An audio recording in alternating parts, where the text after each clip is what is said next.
Welcome back, everybody. It's Eric with 2guysinacooler.com. Today, we're making jerky 5 ways, and I can't wait to show you how easy this process is. I've been itching to try some of the Sausage Makers Jerky seasoning blends, so I thought this would be a heck of an opportunity to do it. I got 5 different flavors out of the 12 or 15 that they offer on their website. Let's get started. The first thing I want to do is pick the right cut of meat, something like a top round or a bottom round. A lot of flavor in that meat, and it's relatively lean. The fattier the cut, the quicker your beef jerky can spoil, and you definitely don't want that. So all I'm going to do is clean up the meat, remove any excess fat, and I want to pay special attention to the grain of the meat. In this case, it's running left to right. So when I slice my meat, I want to slice against the grain. That's going to give me a better chew with my beef jerky. Another thing to keep in mind is the thickness of your slice. I don't want to slice them too thick or too thin. So about a 1/4 inch thickness is perfect. As soon as I'm done slicing all my beef, I'm going to go ahead and slice that again into about 3/4 inch strips. Now I'm using beef for this particular project, but moose, elk, venison, even alligator make for amazing jerky. So this is what my strips are going to look like. We're going to go ahead and toss that into a larger bin and get ready for the seasoning. So I'm going to be doing 5 pounds of each flavor, and each one of these kits will do anywhere between 20 to 30 pounds of jerky depending on the kit itself. I'm now going to weigh the meat out into 5-pound portions, divide it up into Ziploc bags, and get ready for the spices.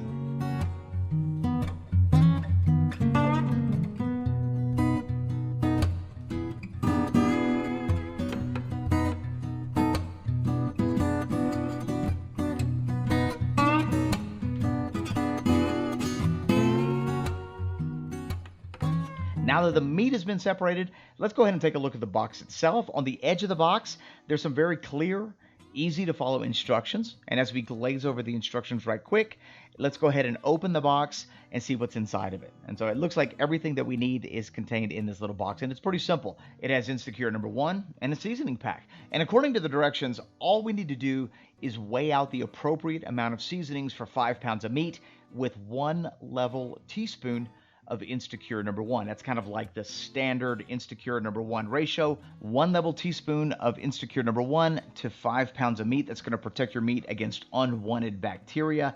And what we're going to do is we're going to mix that with a little bit of water, dissolve the seasonings and the cure, and then we're going to move on to the next step.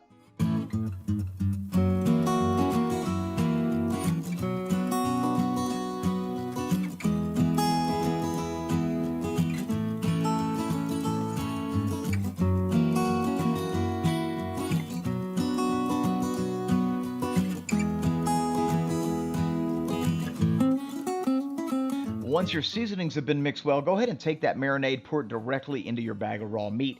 And you can do this in a bowl if you want, but you do want to make sure that your meat is mixed well. You want those seasonings and cure to touch every piece of all that meat. So about every couple hours, I'm just going to massage the bag like that. And then I'm going to place it in my fridge overnight to allow that marinade to work.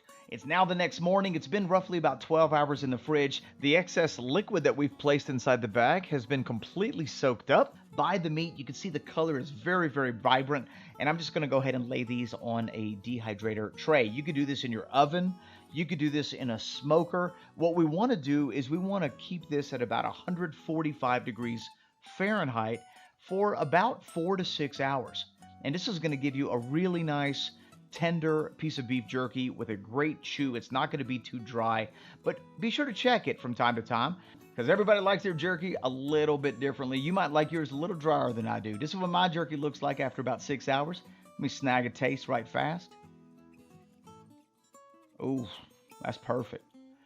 These seasoning blends are a no-brainer, and out of the 5 folks in my family, I can tell you, because I had to hurry up and finish filming this particular episode, the barbecue and the teriyaki were almost gone by the time I filmed this. That's how good they were. But the Cajun, Uncle Abe's, delicious. They had a nice herby, spicy thing going on. The hickory, seriously good. And I wish I could have tasted their entire line, but based off of what these tasted like, I can just about guarantee the other ones are going to be amazing as well. So there we go. That's how we made beef jerky using the Sausage Makers seasoning blend. A special thanks goes out to the patrons of the channel. Thanks, guys, for your support. And if you like what you see and you want to support our work, don't forget to visit our Patreon page. Link in the description box below. Thanks again for watching. We've got a lot of really great things coming up. We've had a lot of requests for projects that don't involve curing chambers, so I've got some of that lined up. Be sure to stick around. Don't forget to subscribe, like, comment, and share.